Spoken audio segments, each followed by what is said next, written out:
پہلے زمانوں میں بادشاہوں کے دربار کیسے ہوتے تھے، ان کے درباری اور اندر کا ماحول کیسا ہوتا تھا۔ بادشاہوں کے ٹھاٹ باٹ ہماری نسل اپنی آنکھوں سے کبھی مشاہدہ نہیں کر پائے گی، لیکن مرزا تصدق حسین عرف صدق جائسی نے برصغیر کے آخری دربار کا آنکھوں دیکھا منظر اپنی کتاب دربار دربار میں پیش کیا ہے۔ یہ حیدرآباد دکن کے آخری نظام میر عثمان علی خان کے دربار کی کہانی ہے۔ صدق جائسی ان کے صاحبزادے معظم جاہ کے مصاحب تھے۔ یہ ایک ایسا دربار تھا جس میں جوش ملیح آبادی، اختر مینائی، نواب اختر یار جنگ، شوکت علی خان فانی بدایونی اور ماہر القادری جیسے شعراء بطور درباری شاعر ملازم تھے۔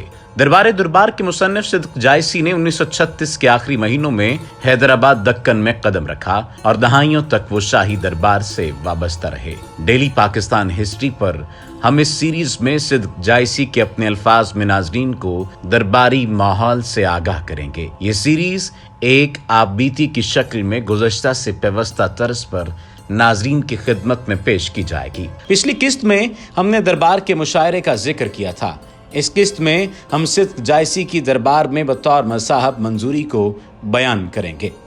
ناظرین، دربار کی دوسری رات صدق جائسی پورے درباری لباس کے ساتھ دربار میں پہنچے تو آج ڈائننگ ٹیبل پر 3 نئے چہرے بھی موجود تھے۔ ان میں سے ایک وجیح اور رئیس صورت معمر بزرگ تھے جن کی ایک ایک ادا بتا رہی تھی کہ وہ خاندانی امیر ہیں۔ پرنس ان کو پیا کہہ کر پکارتے تھے۔ دوسرے بزرگ وجاہت ذاتی سے محروم سانولے رنگ کے معمولی شکل و صورت کے آدمی تھے جن کا قیمتی لباس اگر اتار لیا جاتا تو دیکھنے والا انہیں کسی دفتر کا کلرک سمجھنے لگے۔ تیسرے مہمان اپنی صورت سے 80 کے لگ بھگ معلوم ہوتے تھے۔ اگرچہ یہ قیمتی لباس پہنے ہوئے نہ تھے مگر شرافت خاندانی اور علمی وقار ان کی بات چیت اور رکھ رکھاؤ سے واضح تھا۔ انہیں پرنس کیریو کہہ کر پکارتے تھے۔ آج پھر محفل جمی تو پرنس نے فرمایا، صدق تم اپنے ساتھ غزلوں کی بیاز بھی لائے ہو؟ میں نے کھڑے ہو کر دست بستہ عرض کی کہ سرکار غزل کی بیاز میرے ساتھ شاز و نادر ہی ہوتی ہے۔ پرنس نے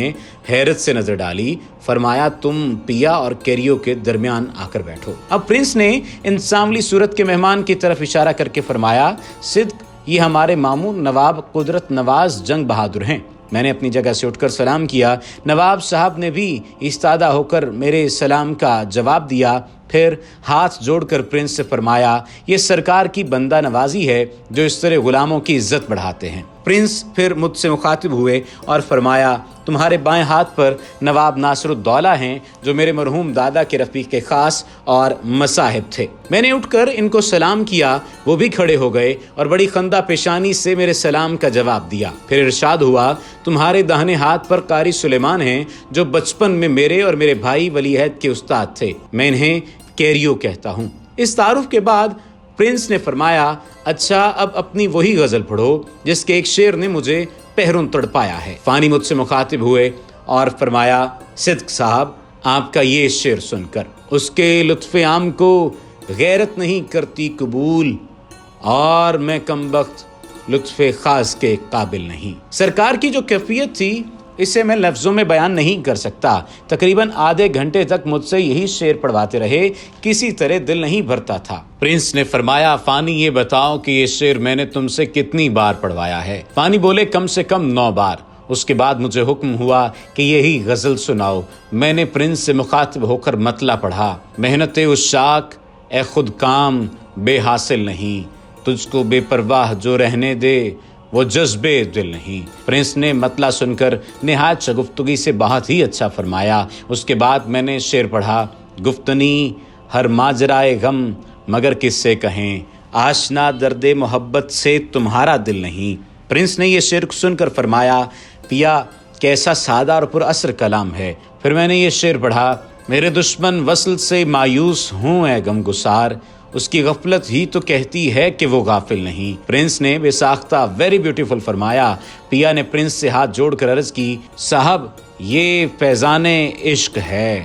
سرکار تحقیقات فرما لیں، اگر یہ کسی پر عاشق نہ ہو تو غلام کے منہ پر تھوک دیجیے۔ مشاعرے کے دوران میں سلام کرتے کرتے تھک کر چور ہو گیا۔ غزل خوانی اس دن وبال جان بن گئی۔ مختصر یہ ہے کہ یکے بعد دیگرے پرنس 5 غزلیں پڑھوائیں اور ہر غزل کا ایک شعر